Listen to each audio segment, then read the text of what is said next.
Well, today we're going to ask the question, why did Jesus sweat blood in the Garden of Gethsemane?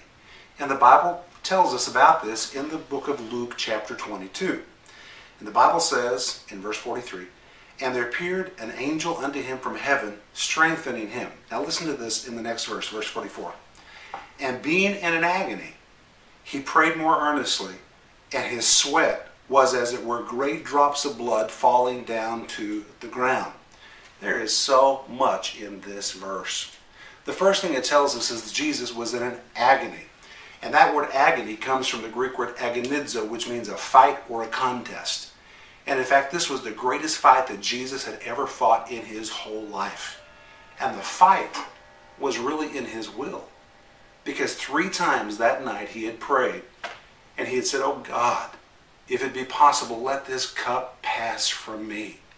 The Bible tells us in Matthew that he prayed it a second time. "Oh God, if it's possible, please let this cup pass from me." And a third time, again he said, "Oh God, if it's possible, let this cup pass from me." But the third time he said, "Nevertheless, not my will, but your will be done." And every time Jesus said, "Let this cup pass from me," he really was talking about the death on the cross and 3 days in the grave. It's hard for me to even comprehend what it would be like to go to the cross. First, they laid all those stripes on his body. They literally tore him to shreds when they whipped him. And the Bible tells us that every stripe on his body was for the healing of our bodies. Then they crucified him. And when they hung him on the cross, this is Easter when we're all talking about the cross. And when they hung him on the cross, every joint in his body was pulled out of place. And Jesus literally suffocated to death because he could no longer heave up to breathe, and his lungs began to fill with water and with fluids, until finally Jesus literally suffocated to death on the cross. One of the most gruesome deaths that ever happened in the Roman Empire. All of that was in front of Jesus, plus afterwards he knew he was going to go to hell for 3 days, where he would deposit my sin and your sin. Well, now, if all of that was in front of you and you knew it, you might also say, "God, is there any other way? Do I have to do this?" And the battle was in Jesus' mind. It was in his mind. "God, if it be possible, let this cup pass from me." A second time, "God, if it's possible, let this cup pass from me." And finally, the third time, he said, "Nevertheless, not my will." The will's the mind, the emotions. That's where his battle was. And this battle about accepting his destiny was so intense that this verse says he was in an agony. A Greek word agonizo, which means he was all stretched out. He was fighting with every part of his mind, his soul, his body. And in fact, the Bible goes on to say, and being in an agony, he prayed more earnestly.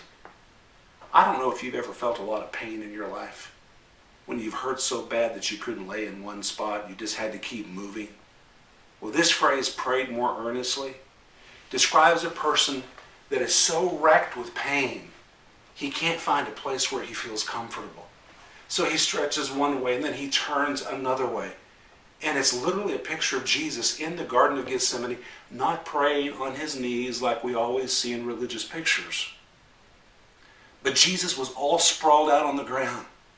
He was turning, he was pounding, he was rolling. He was in absolute agony, all stretched out, crying out, trying to find relief for the battle that was going on inside his brain and his emotions. And that's when the Bible tells us, now listen to this, "And his sweat were as great drops of blood falling down to the ground." That is not just allegorical speech. That is a real medical condition. And it's interesting that JAMA, the Journal of the American Medical Association, actually did a report on this to see what happened to Jesus that night in the Garden of Gethsemane. And they diagnosed that Jesus had a real mental condition which occurs only in people that are under a very high mental state. And the condition is so rare it almost never happens. You've never met anybody that had this. That's how rare it is. But the pressure in the mind becomes so real that the mind begins to send signals to the rest of the body, and the body begins to respond like it's really under real pressure. And the perceived pressure is so real that the top layer of skin begins to separate from the second layer of skin, and it forms a pocket or a vacuum, and the vacuum then begins to fill with blood. Well, because the person is already under such stress, they're already perspiring, but then when the vacuum fills with blood, the blood begins to seep through the pores of their skin, and it mixes together with the sweat, so that literally you become covered with a sweaty kind of a blood, which begins to flow down the face and every part of the body. Now, why is that so important to know? Because it tells us the real battle for my soul and the battle for your soul was one when Jesus made a decision in the Garden of Gethsemane. It was at that moment he could have called legions of angels to deliver him. But rather than go his own way or take the easy route, Jesus made the decision. He won the battle in his head that he was not going to stop because it was hard. He was not going to forfeit his destiny. He knew this was the reason he was born, and even though it was hard, this was his assignment. And it might be at this Easter time that you're facing a really hard assignment in your own life. I doubt that you've sweat drops of blood. But I will tell you something wonderful here. The Bible tells us in verse 43 that there appeared an angel unto him from heaven, strengthening him. And I believe with all of my heart that when we're going through times that are especially difficult, God will even send an angel to strengthen us, to stand by us, to help us, just like he did for Jesus. So that's what the Bible tells us about Jesus sweating blood in the Garden of Gethsemane.